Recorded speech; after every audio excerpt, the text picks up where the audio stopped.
Hi friends, स्वागत है आप सभी का हमारे इस यूट्यूब चैनल में। साथियों, जैसा कि आप सभी को पता है कि 70th बीपीएससी का जो समय काल है निर्धारित है। जी हाँ साथियों, ये आप सभी के लिए free of cost foundation batch हमारे द्वारा चलाया जाएगा। ठीक है, मैं कोशिश करूँगा कि हर दिन आपका एक टॉपिक ख़त्म कर दूँ। ठीक है, और डीप एनालिसिस करते हुए ऐसे पढ़ाऊँ कि जिससे आपका एक भी सवाल छूटे नहीं उससे। ठीक है, तो साथियों, हो सकता है कि कुछ लिखावट में अगर गलती हो तो आप ज़रूर मिस्टेक को कमेंट बॉक्स में कमेंट करें, हम सुधार करने की कोशिश ज़रूर करेंगे। ये आपका मैं आज हड़प्पा सभ्यता को लाया हूँ, ये आपके लिए मोस्ट इम्पॉर्टेंट है।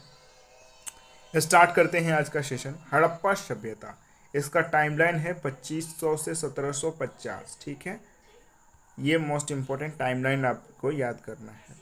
चिरांद जो शहर है ये हड़प्पा में चर्चा में था। ठीक है, अब आप सभी बताएंगे कि चिरांद से क्या प्राप्त हुए हैं। ये बिहार के सारण जिले में, अभी प्रेजेंट में जो बिहार के सारण जिला है वहाँ से ये बिलोंग करता है। सिंधु घाटी सभ्यता का नाम जॉन मार्शल के द्वारा रखा गया। सिंधु घाटी सभ्यता का सबसे उत्तरतम यानी कि नॉर्थर्न मोस्ट जो पॉइंट है वो कौन सा है आपका? रोपड़ है, जो कि सतलज नदी के किनारे है। ये भी बहुत बार पूछा जाता है। रोपड़ ये पंजाब में भी पड़ता है, तो ये मोस्ट इम्पॉर्टेंट है। सिंधु घाटी सभ्यता के सबसे दक्षिणतम बिंदु है दैमाबाद, ये भी आप याद कर लीजिएगा। यानी कि southern most point of Sindhu घाटी सभ्यता इज दैमाबाद, और यहाँ ये दैमाबाद कहाँ पड़ता है? महाराष्ट्र में पड़ता है। सिंधु घाटी सभ्यता के सबसे पूर्व की ओर यानी कि eastern most point of Sindhu घाटी सभ्यता ये आलमगीरपुर है। ठीक है, ये आलमगीरपुर उत्तर प्रदेश में पड़ता है। आलमगीर ये हिंडन नदी के किनारे स्थित है, मोस्ट इंपॉर्टेंट। पश्चिमतम बिंदु यानी कि वेस्टर्न मोस्ट पॉइंट ये सुतका गेंडर है, ये दशक नदी के किनारे स्थित है। हड़प्पा हड़प्पा जो है ये रावी नदी के किनारे स्थित है, और ये पंजाब वाले क्षेत्र में इसका खोज दयाराम साहनी के द्वारा 1921 में किया गया। ये भी बहुत बार सवाल पूछे गए हैं।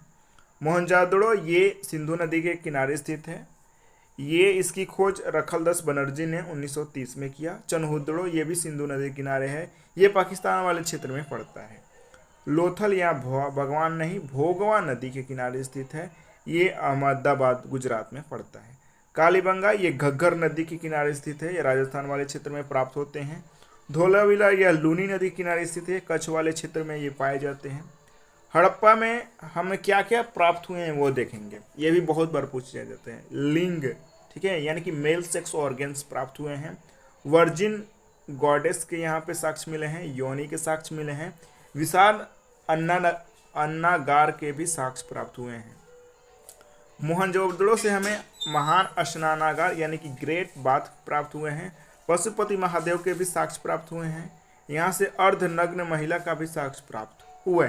ठीक है, हड़प्पा कालीन सभ्यता में लोथल क्या था? एक बंदरगाह था, यानी कि लोथल क्या था? एक पोर्ट था। कालीबंगा में हमें जूते हुए खेत के साक्ष्य कहाँ प्राप्त होते हैं? कालीबंगा से प्राप्त होते हैं। धोलावीरा ये वाटर हार्वेस्टिंग यानी कि जो जल संरक्षण की पद्धति है, ये धोलावीरा से आपको प्राप्त होते हैं। सुरकोटदा यहाँ से घोड़े की हड्डियाँ प्राप्त हुई हैं। ठीक है, मोस्ट इंपॉर्टेंट। दैमाबाद से हमें बैल, हाथी, गेंडा के भी साक्ष्य प्राप्त हुए हैं। हड़प्पा सभ्यता में मुख्य जो फसल था यानी कि जो मोस्ट इम्पोर्टेंट क्रॉप्स था, मेजर क्रॉप्स थे, ये आपको गेहूं, बाजरा और जौ था। ठीक है, ये आपके लिए मोस्ट इम्पोर्टेंट।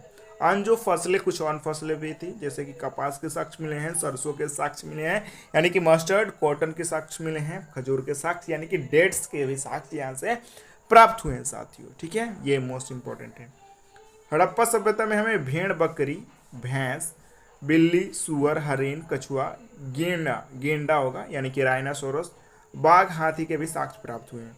हड़प्पा सभ्यता के लोग शेर को नहीं जानते थे। अब आ जाएगा कि यहाँ पे शेर को जानते थे तो नहीं, टाइगर को जानते थे लेकिन शेर को नहीं जानते थे, तो ये मोस्ट इंपॉर्टेंट, ये आपको कहीं नहीं ये पॉइंट्स बताए जाएंगे। ठीक है, सत्तुघाई और मुंडिका ये हड़प्पा सभ्यता अफगानिस्तान वाले क्षेत्र में पाए जाते हैं। हड़प्पा सभ्यता के लोग लोहे से भी अनभिज्ञ थे साथियों, यानी कि आयरन भी जो हड़प्पा सभ्यता में नहीं प्राप्त होते हैं।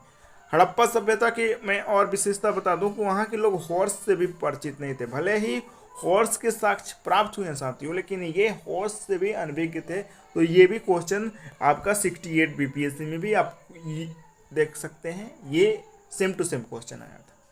उम्मीद करते हैं सेशन आपको बहुत अच्छा लगा होगा। प्यार जरूर दीजिएगा, सेशन को शेयर कर दीजिएगा और लाइक करना ना भूलिएगा। धन्यवाद आप सभी का बहुत बहुत।